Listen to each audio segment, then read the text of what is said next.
Subhanahu wa ta'ala. Hanya dengan izin dan rahmatnya kita berkumpul di majelis ini. Semoga dengan duduknya kita di tempat ini, kita termasuk dalam sabda Nabi Muhammad SAW. Tidaklah suatu kaum berkumpul di salah satu rumah Allah, membaca kitabullah dan mempelajarinya bersama, melainkan akan turun kepada mereka ketenangan, diliputi rahmat, para malaikat yang mengelilingi mereka, dan Allah menyebut mereka di hadapan makhluk-makhluknya yang mulia. Salawat serta salam semoga selalu tercurah kepada junjungan kita Nabi Muhammad SAW beserta keluarga beliau, para sahabat, dan umat beliau hingga akhir zaman. Saudara-saudariku, hari ini kita akan membicarakan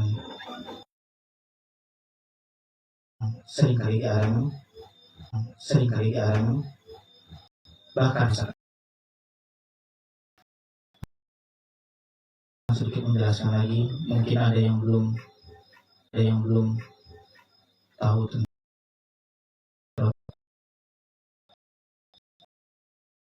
dalam Islam bukanlah sekedar rumah tidur.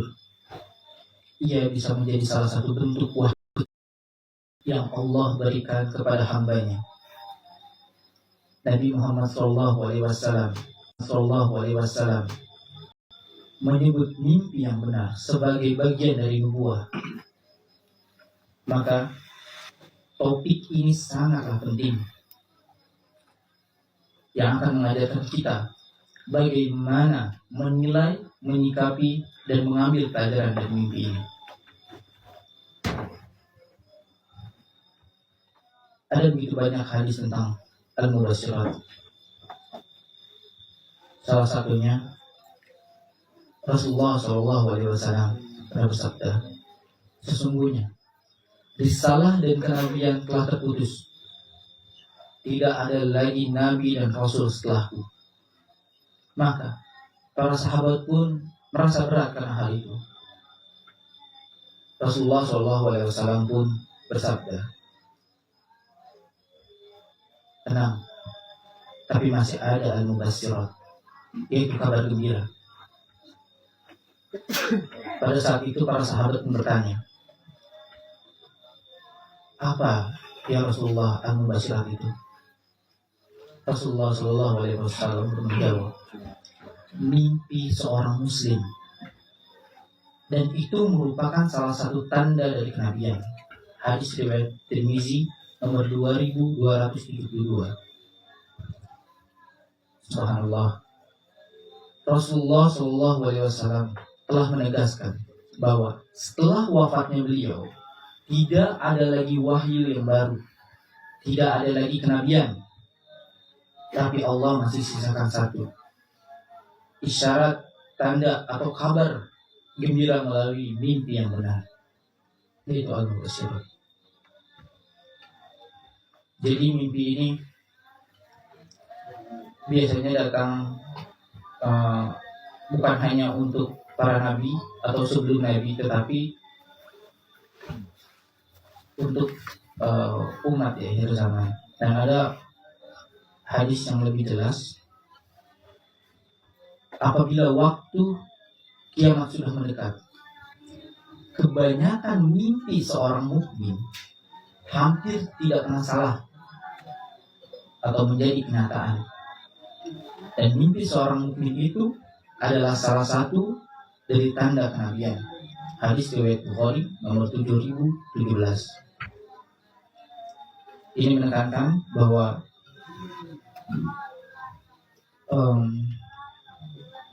mimpi seorang mukmin di akhir zaman hampir tidak pernah berdusta. Di dalam Islam, mimpi ada beberapa jenis. Ada tiga. Itu yang benar dari Allah. Ini peringatan atau bahkan petunjuk menyebutkan ini sebagai bagian dari 46 bagian kenabian.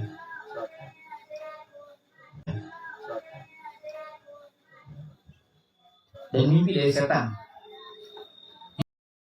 yang menakutkan seperti dikejar ular, binatang buas,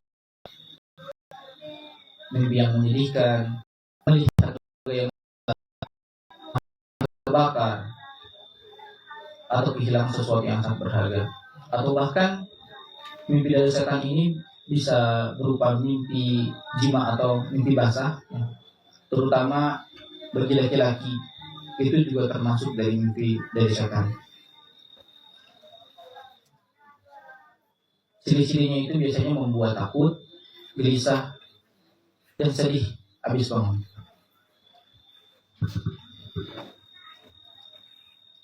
Apa yang kita lakukan kalau kita mendapatkan mimpi dari setan? Yang pertama, jangan pernah diceritakan kepada orang lain. Setelah itu, membaca a'udzubillahi minasyaitonirrajim dan meludah 3 kali ke kiri. Tapi nggak usah meludah dengan meludah ini ya, cukup isyarat saja seperti gitu ya, dan seperti itu aja. Jadi hanya hembusan napas saja dan mengubah posisi tidur.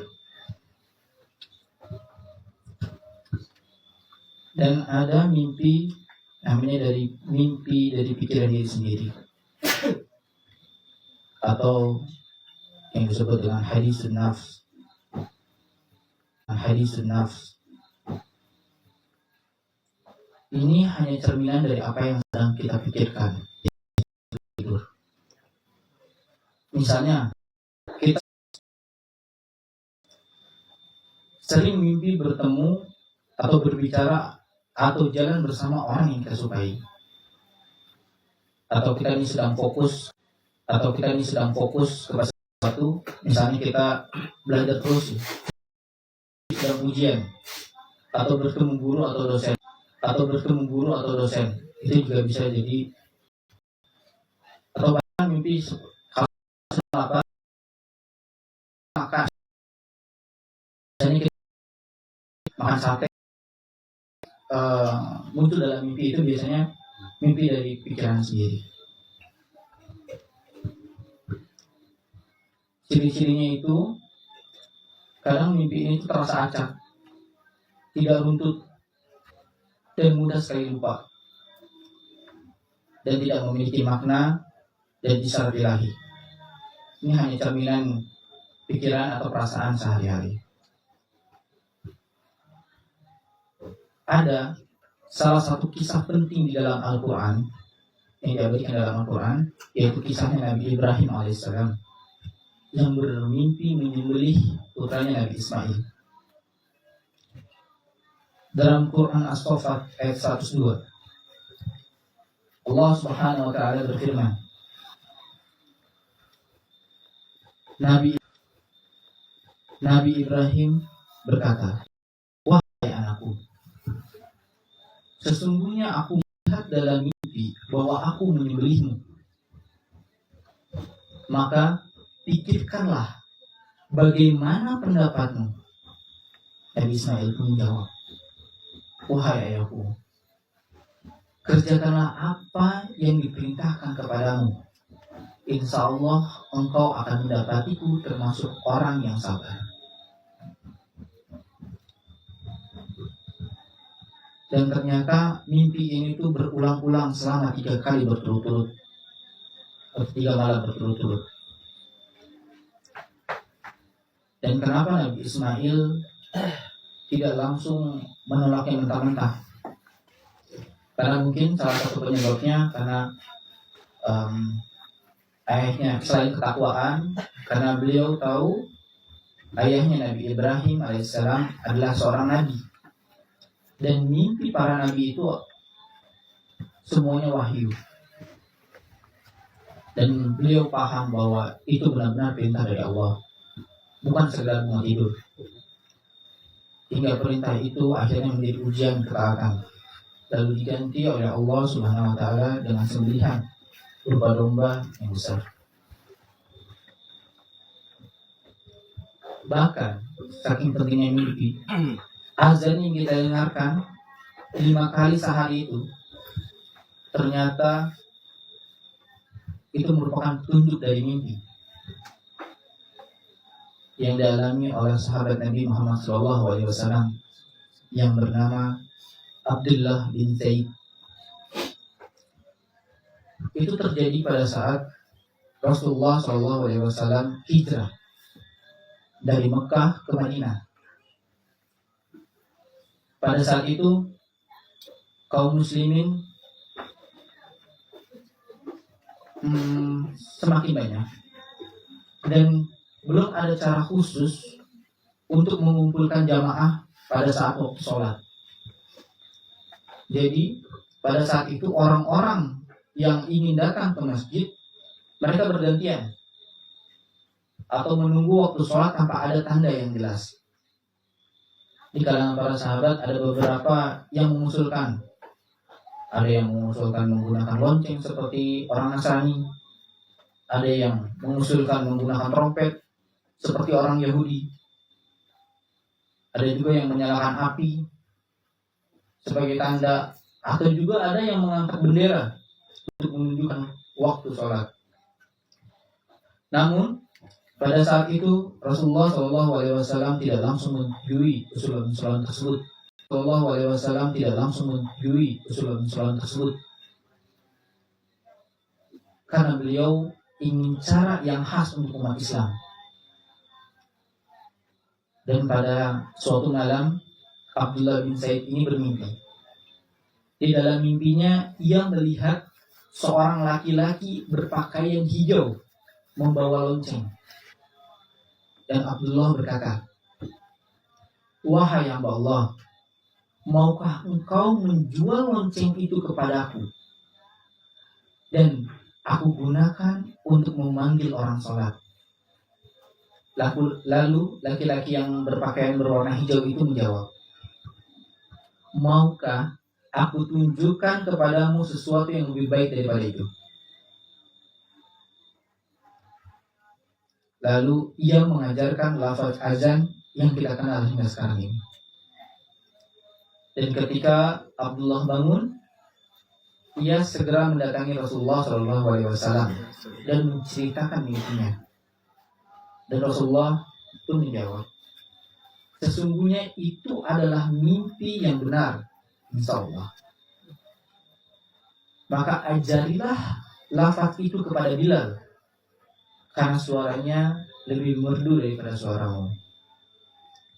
Dan setelah itu ternyata setelah Bilal mengumandangkan azan untuk pertama kalinya di Madinah, datanglah Umar bin Khattab radhiyallahu anhu dengan wajah yang gembira. Ia berkata, "Wahai Rasulullah, demi Allah, aku juga memiliki mimpi seperti yang ia mimpikan." Maka Rasulullah SAW pun semakin mantap bahwa memang azan itu adalah isyarat dari Allah. Ini menunjukkan betapa penting dan seriusnya mimpi dalam kehidupan. Mimpi itu adalah jalan komunikasi kita kepada Allah. Jadi walaupun wahyu sudah terputus, Allah masih memberikan isyarat melalui mimpi bagi hamba-hambanya yang dikehendaki.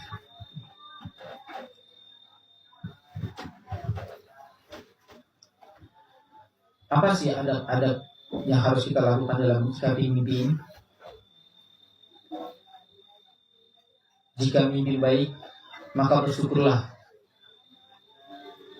Dan sunnahnya kita dianjurkan untuk menceritakan kepada orang yang amanah dan bijak. Itu sunnah Rasulullah. Bahkan setiap habis sholat subuh, biasanya Rasulullah SAW itu seringkali bertanya kepada para sahabat, "Ada tidak yang bermimpi semalam?" Dan kalau kita mendapatkan mimpi yang buruk, jangan pernah diceritakan ke sembarang orang, tadi ucapkan a'udzubillahi minasyaitonirrajim dan berulang 3 kali ke kiri. Saudara-saudariku yang dirahmati Allah, mimpi yang benar adalah tanda kasih sayang Allah. Bisa jadi itu cara Allah menguatkan kita, atau bisa jadi itu penghibur kita ketika kita sedang sedih. Bahkan bisa jadi itu peringatan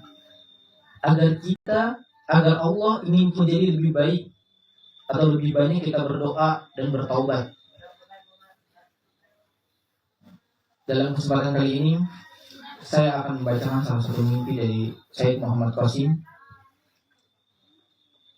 Mimpi ini terjadi pada Februari 2015. Dalam mimpi ini Allah Subhanahu wa taala berkata kepadaku, Qasim, selama umat Islam tidak percaya kepada mimpimu, aku tidak akan mengubah kondisi mereka.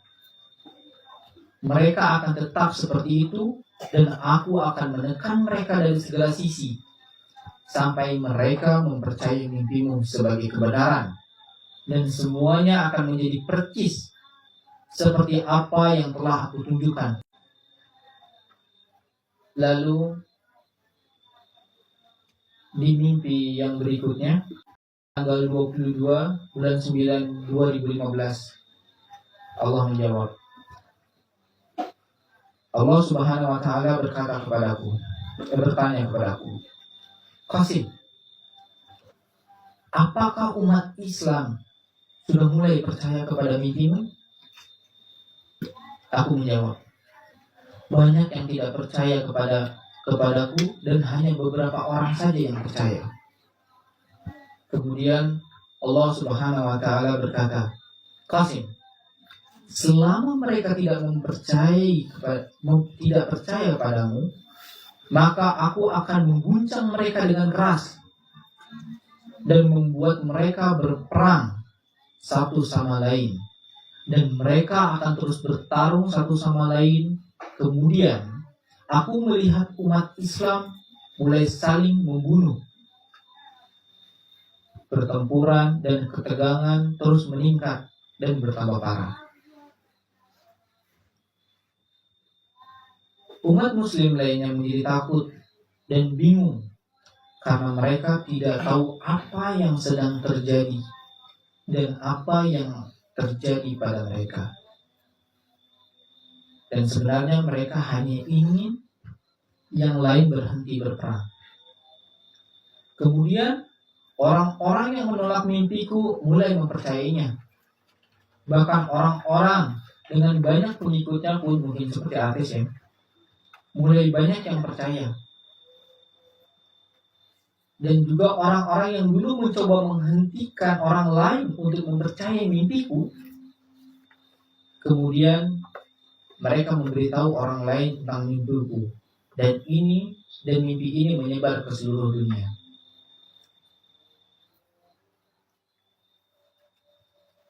Saudara-saudariku, mimpi yang dialami oleh Muhammad Qasim ini sangat dalam maknanya. Mari kita pahami tahap demi tahap agar tidak sekedar menjadi cerita, tapi menjadi cerminan bagi keadaan umat Islam saat ini. Dalam kalimat Qasim, selama umat Islam tidak percaya pada mimpimu, aku tidak akan mengubah kondisi mereka. Mereka akan tetap seperti itu, dan aku akan terus menekan mereka dari segala sisi. Maknanya adalah Allah menegaskan bahwa perubahan umat tidak datang dari kekuatan politik atau ekonomi semata, tetapi dari keimanan kepada petunjuknya. Mimpi Muhammad Qasim adalah simbol dari peringatan ilahi, sama seperti kisah Nabi Yusuf alaihissalam yang diberi mimpi sebagai tanda dan pedoman masa depan.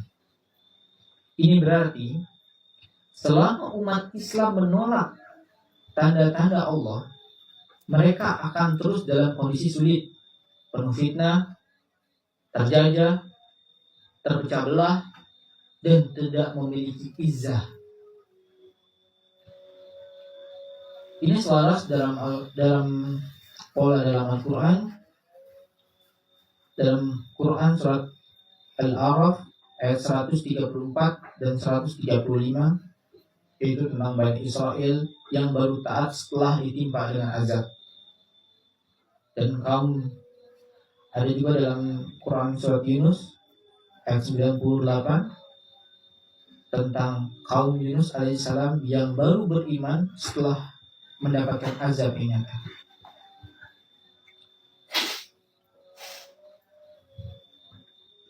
Semoga kita tidak menjadi orang-orang yang harus ditimpa dulu dengan azab baru percaya.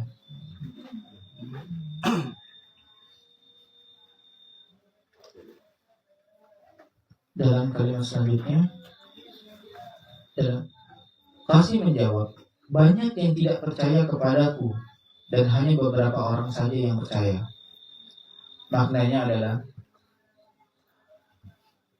dalam sejarah, setiap utusan atau pembawa kabar gembira dari Allah pasti diuji dengan penolakan seperti Nabi Nuh, Nabi Musa, dan bahkan Rasulullah SAW pun sendiri.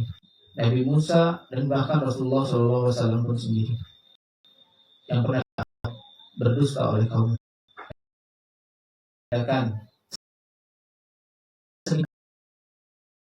Pada awalnya, sebelum pada akhirnya diakui. Penolakan ini menggambarkan kondisi hati manusia yang tertutup oleh banyaknya fitnah akhirnya.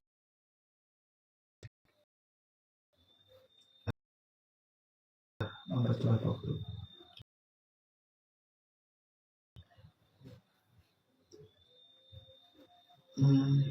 Di kalimat selanjutnya, selama mereka tidak percaya padamu, aku akan mengguncang mereka dengan keras dan membuat mereka berperang satu sama lain. Maknanya adalah, pertikaian sesama muslim adalah azab Allah karena meninggalkan petunjuknya. Kita melihat fenomena ini sudah nyata. Konflik di Timur Tengah, perpecahan politik, bahkan di antara kelompok dakwah. Dan ini sudah diperingatkan oleh Rasulullah SAW. Janganlah kalian menjadi kafir setelah peninggalanku. Sebagian kalian memukul leher sebagian yang lain. Hadis riwayat Bukhari dan Muslim. Artinya, pertumpahan darah sesama muslim adalah tanda bahwa umat menjauh dari kebenaran dan enggan menerima peringatan dari Allah.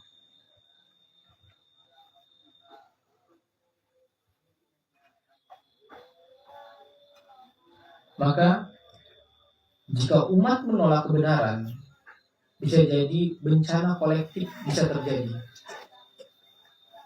Contohnya kalau ada orang yang melakukan pelanggaran atau melakukan kemaksiatan, jangan dibiarkan.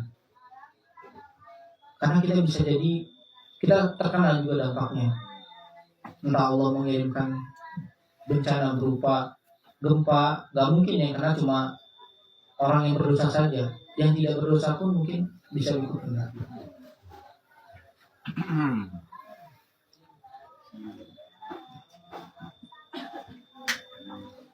Selanjutnya, umat muslim lainnya menjadi takut dan bingung karena mereka tidak tahu apa yang sedang terjadi.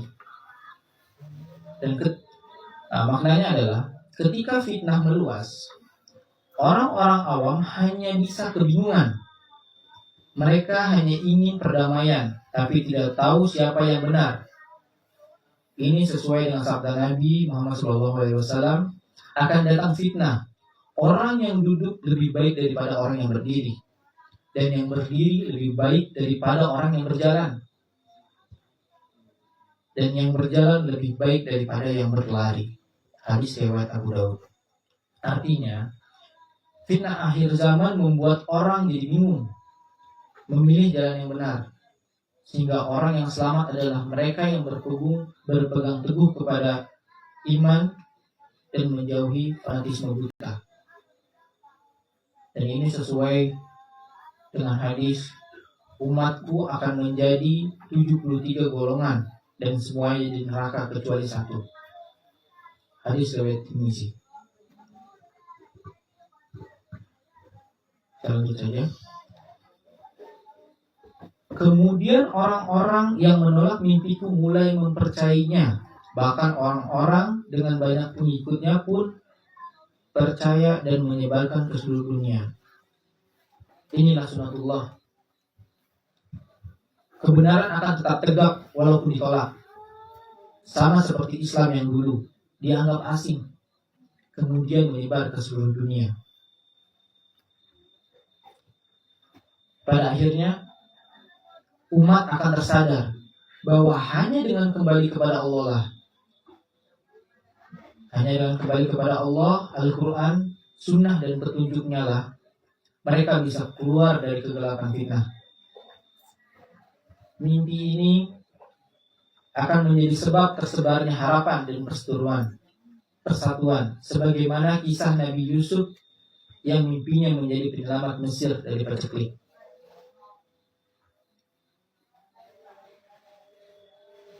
Kesimpulan dalam takwilnya, mimpi Muhammad Qasim adalah peringatan bahwa perubahan umat hanya terjadi dengan iman, bukan sekedar kekuatan duniawi.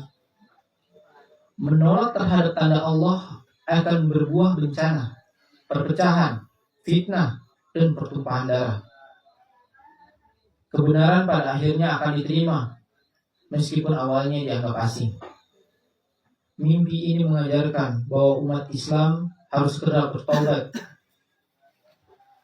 meninggalkan fanatisme, dan bersatu dalam iman sebelum Allah mendatangkan azab yang lebih dahsyat. Bayangkan, jika umat Islam di seluruh dunia ini mereka lemah, tercerai-berai, kehilangan pemimpin yang sejati. Dan coba bayangkan Gaza di Palestina yang porak-poranda, Suriah yang hancur, Yaman yang berdarah, dan negeri-negeri Muslim yang terus dipermainkan oleh negara-negara kafir.